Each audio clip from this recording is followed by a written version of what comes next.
Hello, Warren. Hello po. Ayan. So, ano nararamdaman mo ngayon, Warren? Napasok ka sa top 5. May halong saya tapos kaba po. Okay. So, are you ready, Warren? Go na. Okay, go na daw. Okay. So, this is the question. Describe your generation.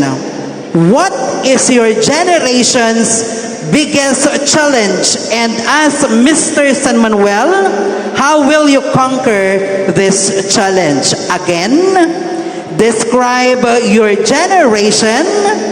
What is your generation's biggest challenge? And as Mr. San Manuel, how will you conquer this challenge? So describe your generation or sa inyong generation ngayon, ano sa tingin mo yung pinakamalaking problema at bilang Mr. San Manuel, paano mo ito ma-overcome o mariresolbahan?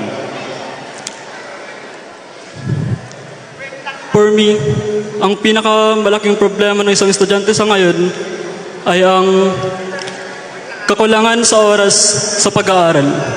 Gawa ng marami kang dapat ipagsabay dito, gaya na lamang ng iyong gawain sa bahay at ang iyong ibang responsibilidad sa inyong tahanan.